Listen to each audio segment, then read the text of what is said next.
Hello everyone. आज का topic है extension of timeline for obtaining MahaRERA real estate agent certificate of competency. आज हम डिस्कस करेंगे order number 41A 2023 extension of timelines for obtaining MahaRERA real estate agent certificate of competency. Means MahaRERA real estate agent प्रमाण पत्र प्राप्त करने के लिए समय सीमा का जो विस्तार किया गया है। पेज नंबर 2 पे आप देखेंगे तो यहाँ पर डिटेल टाइमलाइंस दी गई है, point number A and point number B. सबसे पहले हम लोग पॉइंट नंबर ए देखेंगे। With effect from 1 November 23 only those real estate agents who have valid MahaRERA real estate agent certificate of competency can apply for MahaRERA real estate agent registration और renewal of registration. It means from 1 November 2023 जिस real estate agent के पास में certificate of competency होगा वो लोग fresh registration या renewal के लिए अप्लाई कर सकते हैं।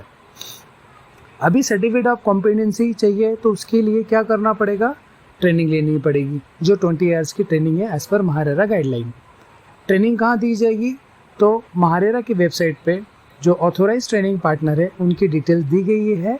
उसमें से जो ट्रेनिंग पार्टनर को आप कांटेक्ट करेंगे वहाँ पर आप ट्रेनिंग ले सकता है। ट्रेनिंग का जो मोड है वो ऑनलाइन है, ऑफलाइन है और हाइब्रिड भी है। ठीक है, ओके। अभी हम लोग आगे देखते हैं point number B. Existing registered real estate agent shall obtain MahaRERA real estate agent certificate of competency before 1 January 2024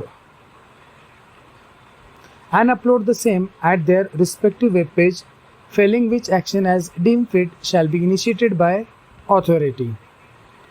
इसका मतलब ये होता है कि जो already existing register real estate agent है जिनके पास में ऑलरेडी वैलिड सर्टिफिकेट है, उन्होंने सर्टिफिकेट ऑफ कॉम्पिटेंसी सबमिट करना है बिफोर 1 January 2024।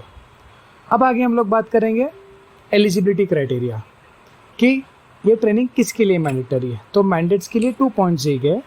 पहला हम लोग देखेंगे all individual real estate agent in case of individual and authorized signatory authorized for making application for Maharera real estate agent registration in case of firms, companies, organization other than individual। Second point में दिया है all employees, staff, officers by whatever the designation called working in firms, LLP, companies, organization of real estate agent who interact with home buyers, allottees for effecting transaction in real estate project।